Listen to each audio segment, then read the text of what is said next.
अस्सलाम वालेकुम students, welcome to your social studies lecture. आज हम करेंगे अपनी सोशल स्टडीज़ की filling the blanks. Social studies की filling the blanks we will do this work on vocation pack. I hope आप सब ने अभी तक अपने वोकेशन पैक रिसीव कर लिए होंगे। उन वोकेशन पैक पर हमने filling the blanks true false दिए हुए हैं। ये फिलिंग द ब्लैंक्स आप अभी मेरे साथ उन पर ही सॉल्व करेंगे, ठीक है स्टूडेंट्स?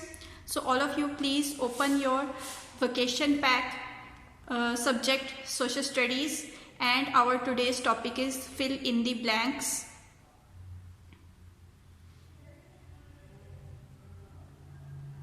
कर लिया आप सब ने ओपन? चलें जी, अपना काम स्टार्ट करते हैं आज का। उन्होंने हमें, आप सबके पास अगर आपने पेज ओपन किया हो आप देख सकते हैं कि ब्लैंक्स के अंदर, बॉक्स के अंदर उन्होंने आपको 6 वर्ड्स दिए हैं। व्हाट 6 वर्ड्स आर दे?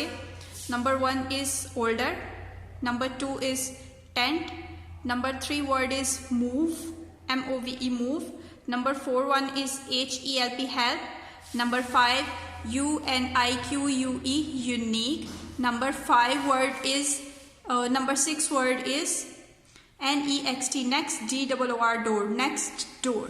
ये 6 वर्ड्स दिए हुए हैं। So we will fill these blanks by these words. In words को हम इन blanks में fill करेंगे। ओके स्टूडेंट्स, ये जो स्टेटमेंट आपको दी हुई हैं ये आपको आपकी टीचर रीड करके बता देंगी। जितनी भी स्टेटमेंट्स दी हुई हैं ये आपकी टीचर आपको, जो भी क्लास में आपकी टीचर होंगी, सब्जेक्ट टीचर या एग्जाम में जो भी आपकी टीचर होगी वो आपको ये वर्ड्स रीड करके बताएंगी, सेंटेंस रीड करके बताएंगी। लेकिन जो फिलिंग द ब्लैंक के अंदर वर्ड आना है वो आपको खुद से याद होना चाहिए, ठीक है? आपको पता होना चाहिए कौन सी ब्लैंक में कौन सा वर्ड आ रहा है, बस इतना आपको याद रखना है। पूरा सेंटेंस आपको बाकी आपकी टीचर्स रीड करके बता देंगी। So let's read our first sentence. What they are saying in our first filling the blank, they are saying we can dash our bodies. We can, हम कर सकते हैं, डैश आवर बॉडीज, हम अपनी bodies को क्या कर सकते हैं? ओल्डर नहीं, टेंट नहीं, move, let's see, help, unique, next door.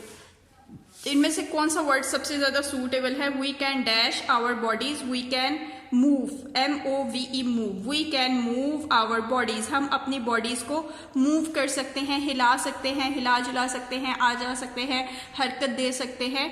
तो move, we will write move in our first blank. We can dash our bodies, we can move our bodies. What are the spellings of move? Move के spelling आपने ऊपर से देख के नीचे लिख लेने हैं। M will be small, move का M आएगा small. What is the formation of M? Straight line, slanting line, straight line, another slanting line, and a straight line and tail. This is our formation of M. Next O, M O V, V and E, MOVE move. We can move our bodies. We can move our bodies. हम अपनी bodies को move कर सकते हैं। कर सकते हैं ना जी? बिल्कुल। Come to the next blank. What they are saying in it? Everyone has dash fingerprints. Fingerprints क्या होते हैं स्टूडेंट्स? आपको पता है? फिंगर तो आपको पता है आपकी क्या होती है, फिंगर। और फिंगर का प्रिंट क्या होता है? फिंगर का प्रिंट होता है, ये आपकी अगर एक फिंगर है तो उसमें अगर आप देखें, उसको गौर से देखें फिंगर्स को आप अपनी, तो फिंगर्स पे आपके निशान होते हैं, लाइंस होती हैं। ये देखें फिंगर्स पे लाइन है ना, फिंगर्स पे लाइंस हैं, हाथ में आपके लाइंस होती हैं। तो ये लाइंस जो सी हैं, इन लाइंस को कहते हैं प्रिंट्स। हाथ के ऊपर जो लाइंस होती हैं, हाथ के अंदर जो फिंगर पे लाइंस होती हैं उनको कहते हैं प्रिंट्स, फिंगर प्रिंट्स। तो ये फिंगर प्रिंट्स आपको पता है अल्लाह ताला ने हर इंसान के अलग बनाए होते हैं। कोई भी इंसान, किसी भी इंसान के फिंगरप्रिंट दूसरे इंसान से मैच नहीं करते। आपकी फिंगर की जो लाइंस हैं वो आपके भाई से, मामा पापा से, दादी दादा से, किसी से भी मैच नहीं करती। पूरी दुनिया में किसी से भी आपकी फिंगरप्रिंट्स, हाथ की लाइंस मैच नहीं करती, ठीक है? तो ये अल्लाह ताला ने बहुत एक मज़े की चीज़ बनाई है। दुनिया में किसी के भी हाथ की लाइन, फिंगर की लाइन जो सी हैं वो एक दूसरे से मैच नहीं करती। फिंगरप्रिंट्स का मैं इससे ज़्यादा आपको अभी फ़िलहाल नहीं कॉन्सेप्ट दे सकती क्योंकि अभी आप बहुत छोटे हैं। जितना मैं आपको बता सकती थी उतना मैंने बता दिया है, थोड़ा सा एक्सप्लेन किया है कि ये यहाँ पे जो लाइंस होती हैं उनको कहते हैं फिंगरप्रिंट्स, और ये इंसान के सब इंसानों के एक दूसरे से अलग होते हैं, कभी भी किसी की ये लाइंस मैच नहीं करती। अगर आपने अभी देखना है तो बेशक आप अपने भाई या बहन के किसी का हाथ पकड़ के देख सकते हैं कि आपकी लाइंस और उनकी लाइंस डिफरेंट होंगी, ठीक है। तो everyone has dash fingerprints, dash fingerprints. Unique, unique का मतलब होता है अलग, सबसे अलग, किसी के भी एक दूसरे से मैच ना करते होना, ठीक है। UNIQUE, यूनिक, यूनिक का मतलब होता है सबसे अलग। तो everyone has unique fingerprints, everyone has unique, everyone has unique fingerprints. So what are the spellings of unique? U, small u, straight line, curve, straight line and tail. U, N is the sound of N, straight line, slanting line, straight line and tail. UNI, uni, आगे Q, Q का आएगा half circle. यहाँ पे students ये देखिए Q का half circle line को touch करेगा, स्ट्रेट लाइन नीचे जाएगी और ये कर्व। Q का हाफ सर्कल आपने लाइन के साथ मस्ट टच करना है, ठीक है, हवा में नहीं लिखना Q। मैं फिर से रिपीट कर रही हूँ, Q का हाफ सर्कल आपकी लाइन के साथ टच होना चाहिए। UNIQUE,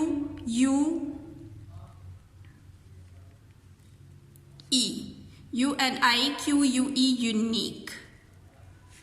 Everyone has unique fingerprints. Everyone has unique fingerprints. Everyone has unique fingerprints. Okay, students? Look at our next blank. What they are saying? People change as they get dash. लोग बदलते हैं जब वो क्या हो जाते हैं? लोग बदलते हैं when they get older, यानी कि ओल्डर का मतलब ये नहीं होता कि वो बूढ़े हो जाते हैं तो फिर चेंज होते हैं, नहीं।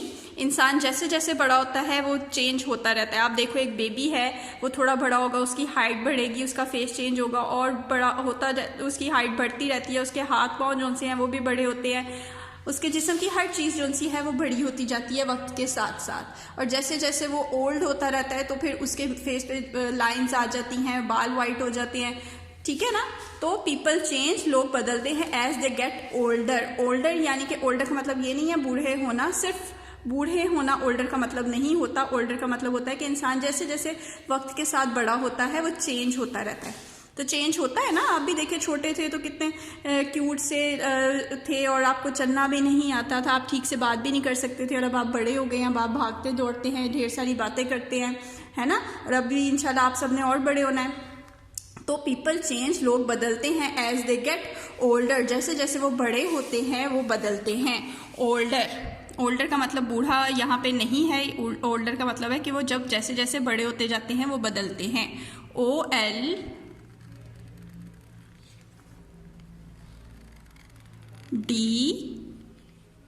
डी का कर्व लाइन को प्रॉपर टच करेगा।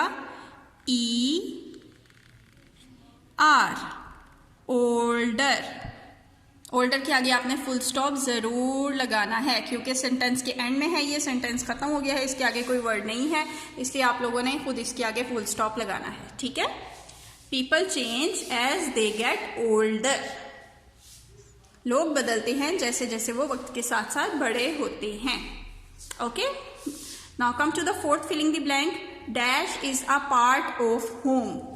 होम का पार्ट, होम तो बहुत सी तरह के होते हैं, आपने अपनी टेक्स्ट बुक में, सोशल स्टडीज़ की टेक्स्ट बुक में पेज पे देखा होगा, जो हमारा होम्स वाला टॉपिक था उसके अंदर इतनी टाइप्स के होम होते हैं। हट होते हैं, बेंगलोज होते हैं, फ्लैट्स होते हैं और इग्लूज होते हैं। उसके अलावा टीप होते हैं, टीप भी एक टाइप का होम है। और इसके अलावा और कौन से हैं? Tent, TENT, tent. टेंट में भी लोग रहते हैं, गरीब लोग जो हैं या बंजारे हैं या जो लोग कहीं सफ़र करते हैं। सफ़र में ज़ाहिर है वो अपना घर तो नहीं लेके जा सकते, जब वो ज़्यादा दिन के लिए सफ़र करते हैं, पहाड़ी इलाकों में जाते हैं तो फिर वो टेंट में रहते हैं। तो tent is a part of home, tent is a part of home. तो यहाँ पे स्टूडेंट्स ये देखें, टेंट हमारा फर्स्ट वर्ड होगा, फर्स्ट लाइन फर्स्ट वर्ड है हमारा। तो जब भी हमारा कोई भी सेंटेंस स्टार्ट होता है उसके फर्स्ट वर्ड का फर्स्ट लेटर हम क्या लिखते हैं? कैपिटल। जब भी कोई सेंटेंस स्टार्ट करते हैं इंग्लिश में, जब भी कोई सेंटेंस स्टार्ट करते हैं इंग्लिश में, उसके वर्ड का फर्स्ट लेटर हम कैपिटल लिखते हैं। तो टेंट का टी ऊपर स्मॉल है तो नीचे आपने कैपिटल ज़रूर लिखना है। ये जानबूझ के ऊपर स्मॉल दिया गया है आपको पंक्चुएशन सिखाने के लिए, ताकि आपको खुद पता हो कि आपने कैपिटल टी लिखना है जब सेंटेंस स्टार्ट होगा। ठीक है, मैं फिर से रिपीट कर रही हूं कि आप सब ने टी का कैपिटल टी लिखना है। ठीक है, T A, straight line, tail and half circle. T A, sorry ये टी ई है, T E, T E, T E N T, tent. T E N T, tent. T E N T, tent. Tent is a part of home. Tent, T E N T, tent is a part of home. Tent part of home यानी कि home का ही एक part है। इतने सारे Holmes होते हैं, उनमें से टेंट भी एक टाइप ऑफ होम है। ठीक है, फिफ्थ फिलिंग द ब्लैंक अपनी देखते हैं हम। Neighbour live dash to each other. Neighbour क्या होते हैं? हमसाए, आपके साथ वाले घर में जो रहते हैं वो उनको कहते हैं नेबर्स। नेबर्स उनको भी कहते हैं आपके इर्द गिर्द जितने भी लोग होते हैं, जितनी भी चीज़ें होती हैं वो सब आपकी नेबरहुड में आती हैं। इर्द गिर्द के लोग, इर्द गिर्द की इमारतें, इर्द गिर्द का इलाका, आपके आसपास के सारे घर, उन घरों में रहने वाले लोग और आपके आसपास की सारी शॉप्स। ठीक है, करीब करीब, ये नहीं बहुत दूर दूर, करीब करीब वाली जितनी चीज़ें होती हैं वो सब नेबरहुड में आती हैं। तो नेबर्स, जो आपके नेबर्स हैं, हमसाए हैं, वो कहाँ रहते हैं? Neighbours live dash to each other. कहाँ रहते हैं? Next door. नेक्स्ट डोर यानी कि साथ वाले घर में, जो हम आपके घर के साथ वाला घर होता है उसको कहेंगे नेक्स्ट डोर। घर के साथ वाले घर में रहते हैं तो उसको हम क्या कहेंगे? Next door. Neighbours live next door to each other, के नेबर्स जो उनसे हैं वो एक दूसरे के साथ वाले घर में रहते हैं। नेक्स्ट डोर किसको कहते हैं? साथ वाले घर को कहते हैं next door. N E X T, next. और डोर की क्या स्पेलिंग होते हैं? Straight line, tail, half circle, D, double O R, door, next door. Neighbours live next door to each other. Neighbours जो उनसे हैं हमसाए, एक दूसरे के साथ वाले घर में रहते हैं, है ना। आपके साथ वाले घर में आपके नेबर्स, आपके हमसाए रहते हैं ना, तो उसको क्या कहेंगे हम? Next door. क्या कहेंगे? Next door. और लास्ट वाली हमारी फिलिंग दी ब्लैंक्स है, we should dash our neighbours. Neighbours के साथ हमें कैसा सलूक करना चाहिए? We should help. We should help, हमें अपने नेबर्स की, साथ वाले घर में जो हमारे लोग रहते हैं उनकी मदद करनी चाहिए। We should dash our neighbours, हमें अपने नेबर्स की हेल्प करनी चाहिए। बहुत ज़रूरी है ये, अल्लाह ताला ने भी इसका बहुत हुक्म दिया है। अगर आप अपने नेबर्स की हेल्प नहीं करते, अगर आप अपने साथ घर वाले लोग वो परेशान हैं, मुश्किल में हैं और आप उनकी मदद नहीं करते तो अल्लाह ताला आपको गुनाह देते हैं। ठीक है, इसलिए अपने साथ वाले लोगों का ख्याल रखना चाहिए, उनकी मदद करनी चाहिए, मुश्किल वक्त में उनके काम आना चाहिए। Okay, what are the spellings of help? HELP, help. HELP, help. Neighbour, we should dash our neighbours, we should help our neighbours.